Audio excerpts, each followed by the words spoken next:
Ok, pessoal? Primeiramente, bom dia, boa tarde ou boa noite, né? Dependendo da hora que vocês estão assistindo esse vídeo. Segundamente, estamos aqui mais uma vez juntos e separados, né? Para dar continuidade às nossas aulas na modalidade online, né? E hoje essa aula para o pessoal do primeiro ano é uma aula especial, porque vai ser a última aula desse ano letivo. Então, esse ano letivo nós vamos acabar nesse método remoto, né? Agora só no ano que vem nos encontrando novamente. Espero que todos no segundo ano, ok? Nesse bimestre, nesse quarto bimestre, nós estamos estudando as funções inorgânicas. Vimos anteriormente que as funções inorgânicas, ou uma função inorgânica, é um grupo de compostos inorgânicos que possuem propriedades semelhantes. São 4 as funções inorgânicas que nós estudamos: os ácidos, bases, sais, que foram os vídeos anteriores, e hoje a gente vai encerrar com os óxidos. Então essas são as únicas funções inorgânicas, ok? Obviamente que vocês vão, lá na frente, vocês vão ouvir falar em outras funções, só que essas outras funções são chamadas de funções orgânicas. Então já tem uma outra característica, já tem outras propriedades que vocês vão aprender lá no terceiro ano mais especificamente, ok? Então vamos lá. A última função, óxidos. Quando eu falo essa palavra óxido, você lembra de quem? Você lembra logo do oxigênio, né? Então os óxidos são identificados como compostos binários. O que é um composto binário? Na química, um composto binário é aquele formado por apenas 2 elementos químicos, onde um desses elementos químicos, ou o elemento mais eletronegativo, corresponde ao oxigênio. Então, todo óxido, você tem um elemento químico X ligado a um oxigênio. Ok? Não confundam com outras funções inorgânicas. Por exemplo, nós estudamos os oxiácidos, mas os oxiácidos têm pelo menos 3 elementos químicos: o hidrogênio, o oxigênio e um outro elemento central. Lá nas bases inorgânicas, nós também temos 3 elementos químicos. Nós temos o metal, OH, que é a hidroxila, né?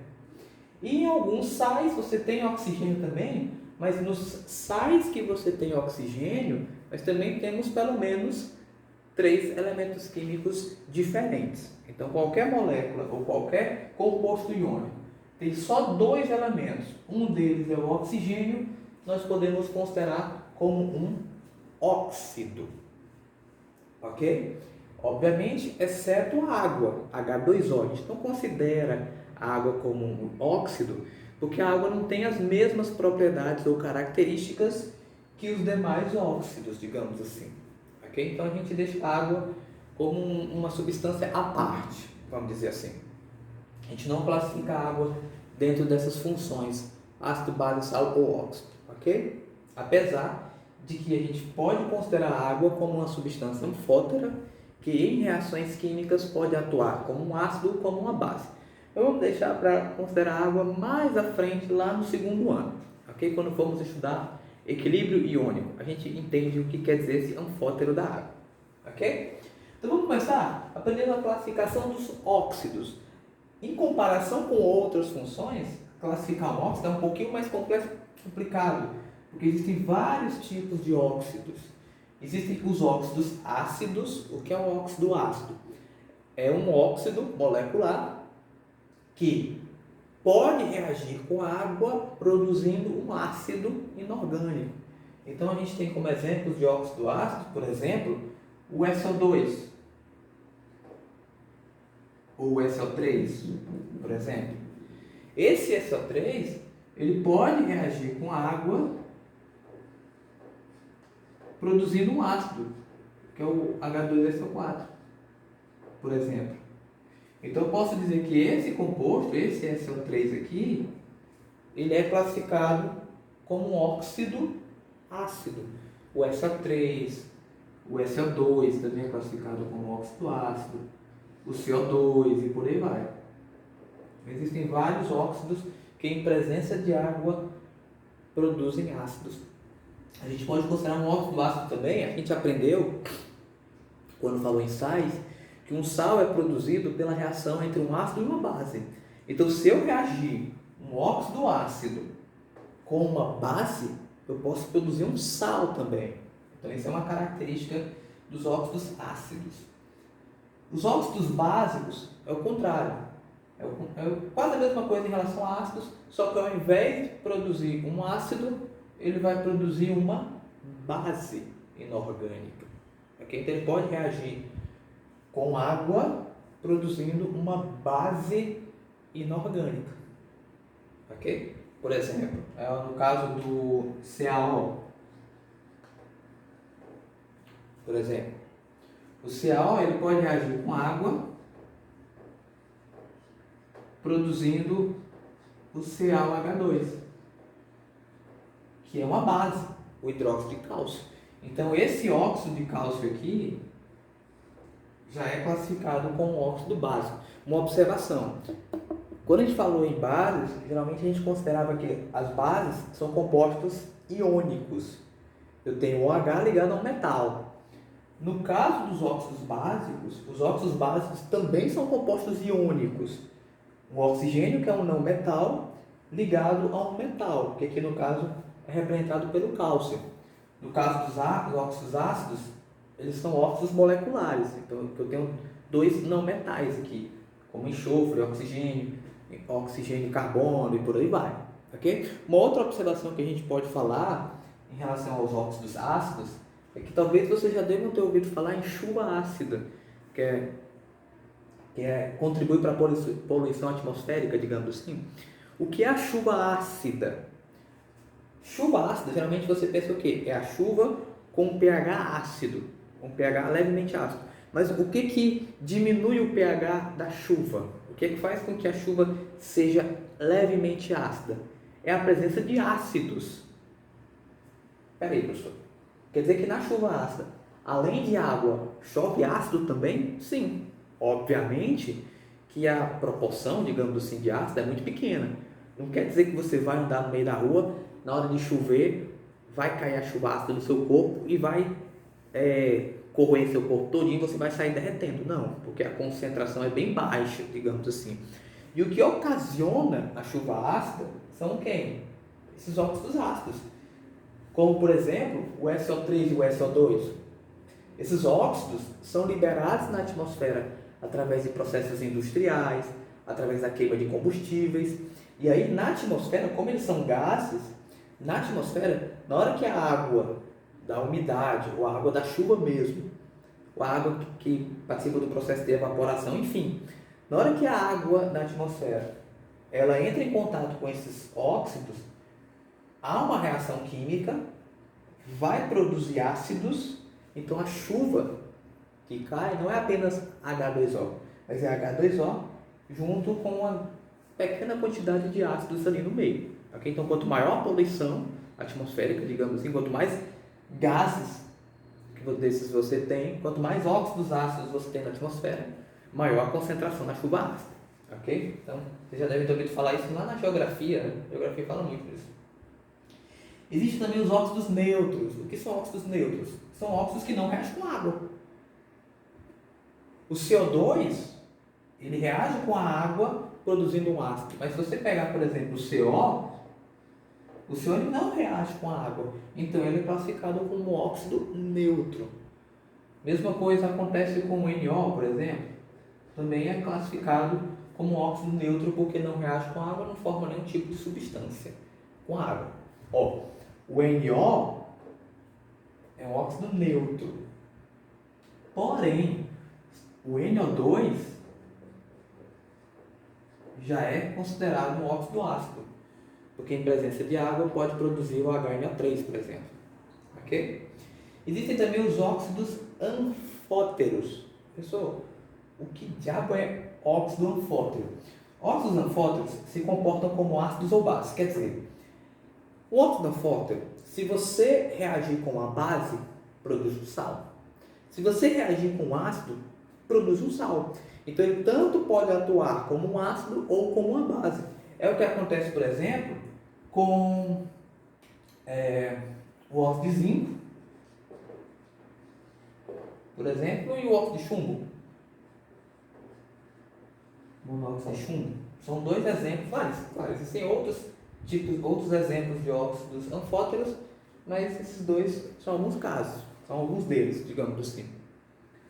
Óxidos duplos. Eu coloquei aqui a combinação de dois óxidos, é só para não escrever muita coisa. Mas o óxido duplo não é que é a combinação exata de dois óxidos, mas é como se fosse. Como assim, professor? Por exemplo, existe esse óxido aqui, ó, sei lá, FeO. Existe esse óxido. Assim como existe esse óxido aqui, Fe2O3. Mas existe um outro óxido que tem essa fórmula molecular, Fe3O4. Se você olhar para a fórmula desse composto, é como se você somasse essas duas. Ó. Um ferro mais 2, 3. Um oxigênio mais 3, 4. Então, esse óxido aqui de ferro aqui, ele é classificado como óxido duplo. Ok? Porque ele pode ser considerado como se fosse a combinação de outros dois óxidos. Ok? Por último, nós temos o que nós chamamos de peróxidos. Os peróxidos apresentam esse grupo aqui, O2, 2-. É quando você tem esse O2 ligado diretamente a um metal alcalino, a um metal alcalino terroso ou ao hidrogênio. Então, por exemplo, se você vê isso aqui, H2O, é água.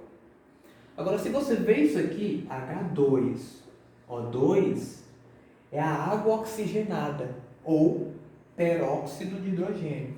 Então, olha a diferença. Ó. Um oxigênio, 2. Uma outra observação, por exemplo.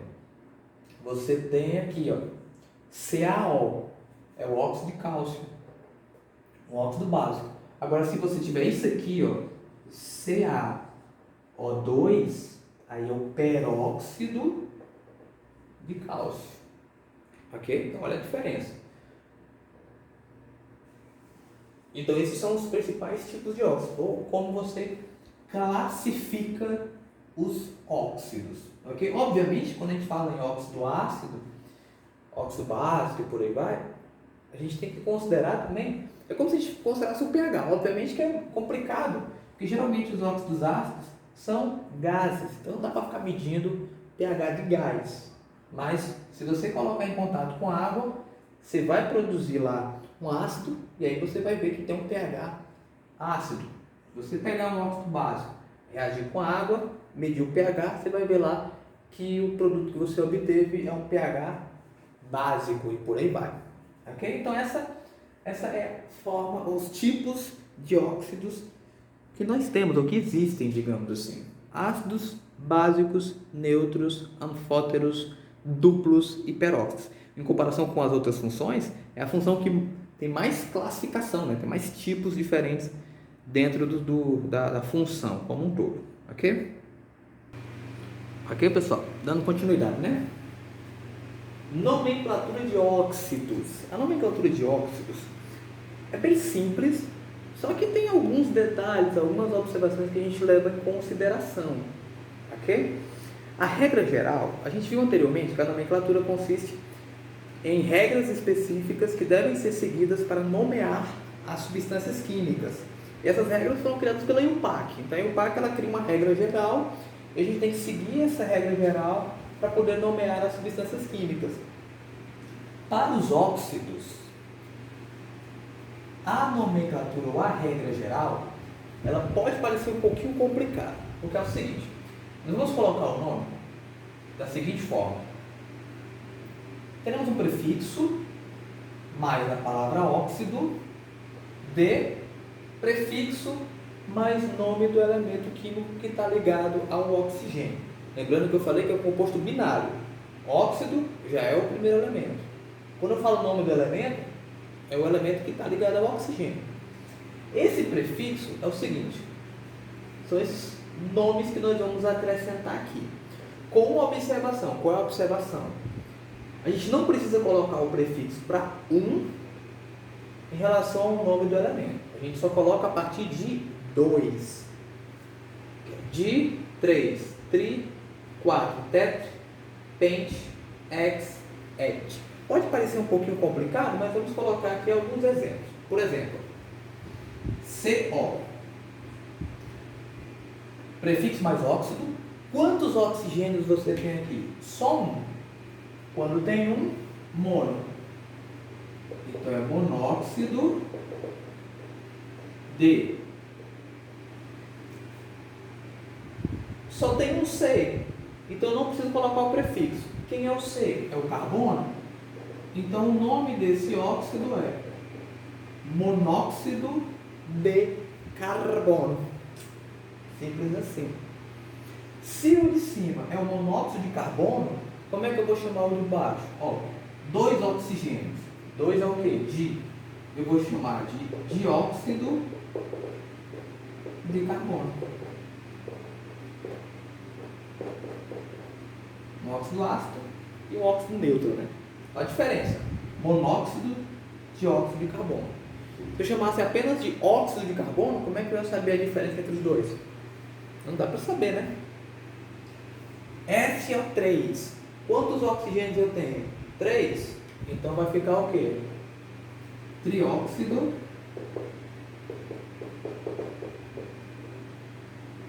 de S. S é o enxofre. Então é trióxido de enxofre. Molezinha, molezinha. Aqui, ó.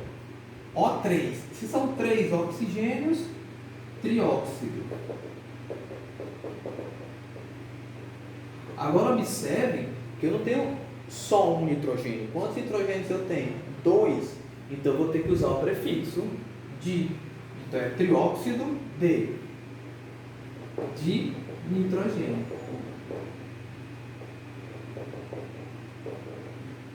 Eita, professor, que louco, né? É. Trióxido de dinitrogênio. Aqui, ó. O4.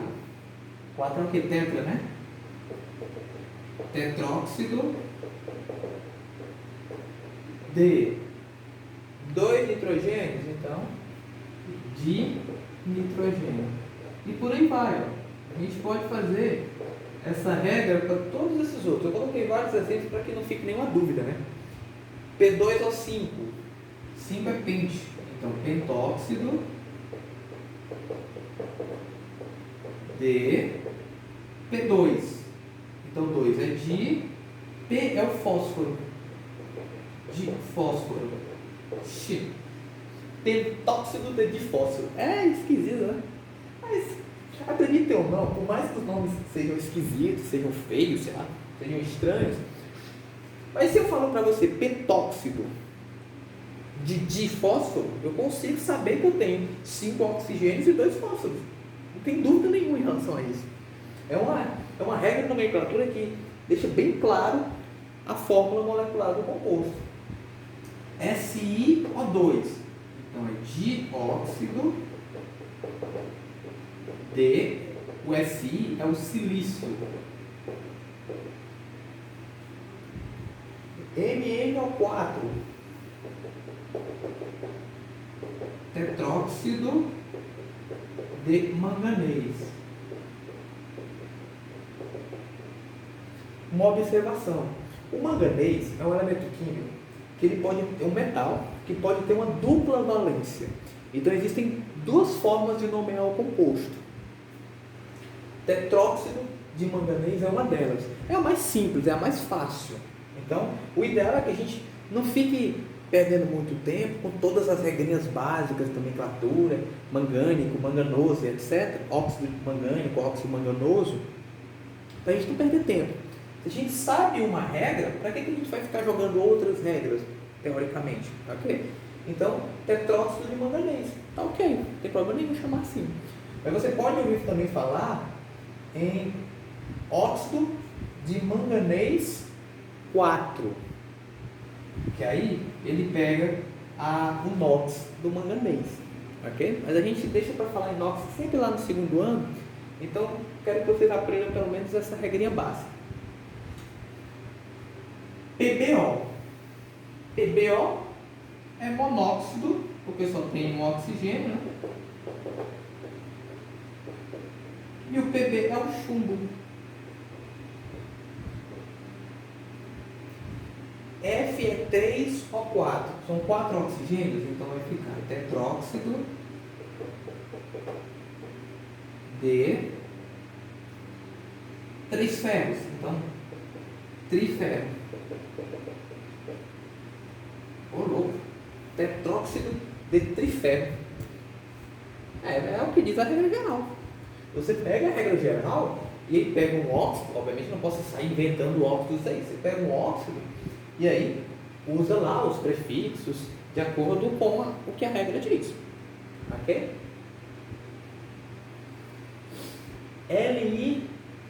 Sim, uma observação.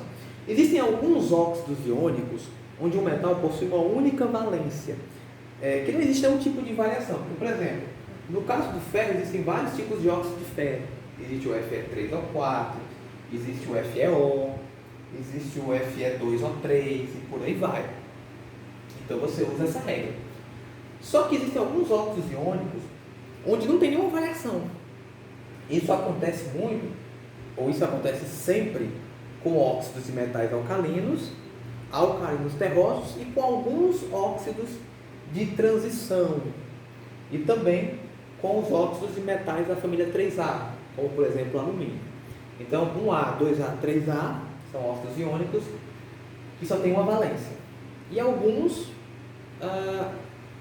metais de transição também têm essa característica. E o que isso influencia, professor, no nome? Influencia no seguinte caso: Li2O.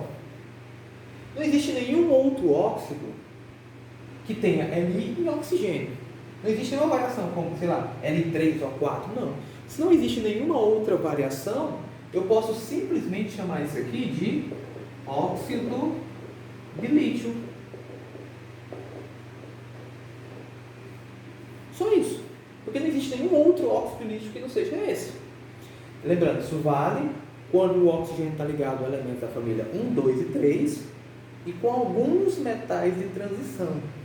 O chato dessa nomenclatura é que quando eu digo óxido de lítio, se você não sabe qual é a família do lítio, o lítio é da família 1A. Se você não sabe isso, você não consegue montar a fórmula do composto. Agora, se eu te digo tetróxido de triferro, você vai conseguir montar a fórmula, né? Porque tetróxido, 4 oxigênios. Triferro são 3 ferros. Então ficaria mais fácil. Então o único problema dessa nomenclatura é isso. Mas de certa forma não faria sentido a gente chamar de monóxido de dilítio, se só existe esse óxido de lítio. A mesma coisa acontece com os demais. O Na2O a gente chama de óxido de sódio. Melhor do que chamar monóxido de dissódio. CaO é o óxido de cálcio. Aqui, se a gente fosse usar essa regra, ficaria monóxido de cálcio. Aqui ficaria monóxido de magnésio. Mas a gente chama só de óxido de magnésio. No caso do L2O3, ficaria mais complicado, porque se eu fosse usar essa regra, iria ficar trióxido de dialumínio. Mas se eu falo para você trióxido de dialumínio, você consegue montar a fórmula, porque você sabe, trióxido são 3 oxigênios, dialumínio são 2 alumínios. O problema é que esse óxido aqui eu chamo apenas de óxido de alumínio. Então, às vezes, existem algumas coisinhas, até mesmo dentro da química, que servem para simplificar, mas nem sempre simplificam, né? Como eu disse, essa regra pode ser mais chata, mas se eu te der qualquer nome com essa regra aqui, você consegue montar a fórmula. Já se eu der isso aqui, vai ser um pouco mais complicado para você montar a fórmula. E vice-versa. Porque você vê isso aqui, se você não sabe quais são os elementos da família 1, 2 e 3 e quais são os metais de transição que tem uma valência, você vai pegar isso aqui e vai usar essa regra. E teoricamente vai estar errada. Não está totalmente errado, mas esse rapaz é conhecido como óxido de alumínio. ok?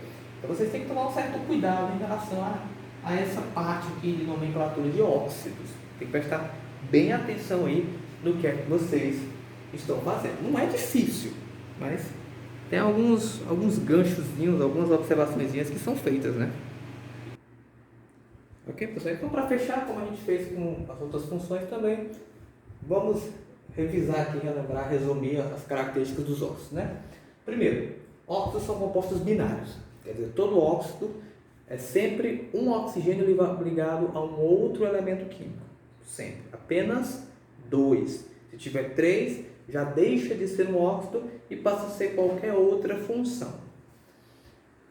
Nos óxidos, o oxigênio é o elemento mais eletronegativo. Isso é muito importante de saber devido a uma observação, uma curiosidade, digamos, que a gente vai contar já já.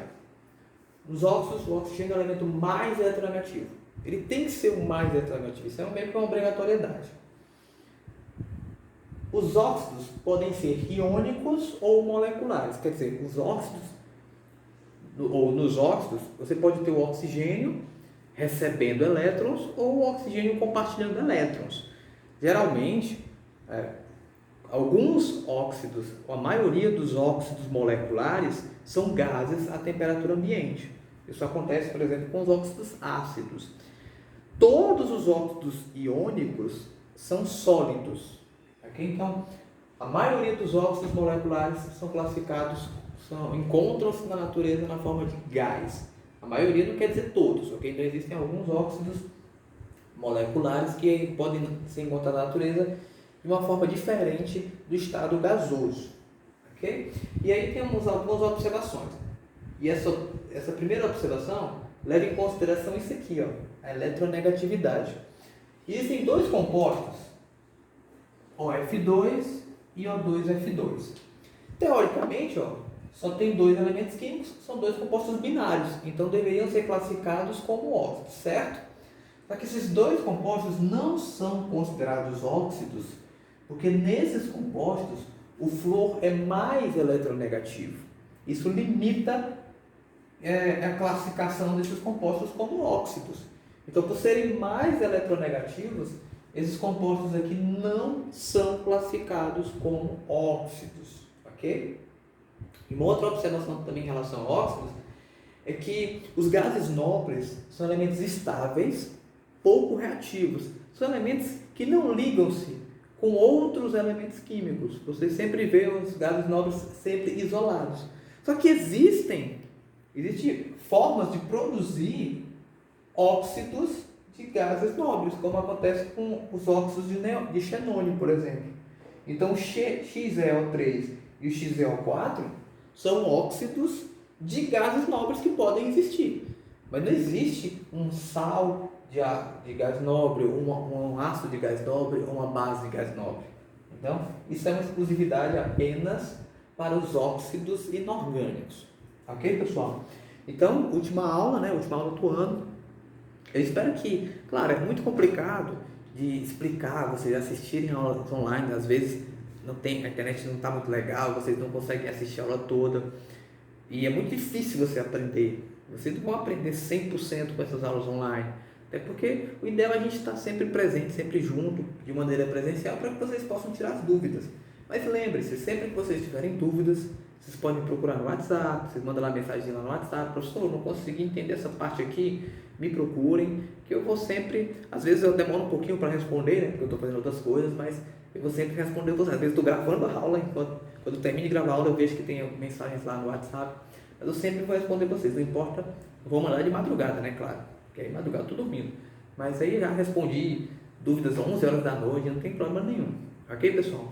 Então é isso mesmo, hoje é a última aula, a gente termina o assunto de funções inorgânicas, não existe nenhuma outra função inorgânica, não tem mais nenhum outro assunto para esse ano, agora nos vemos só no segundo ano, espero que tenhamos uma solução para todo esse problema de pandemia, uma vacina, e estejamos seguros para voltarmos para a sala de aula, e aí eu possa reencontrar vocês novamente, ok? Então eu espero que vocês se cuidem, e aí até o próximo ano, né?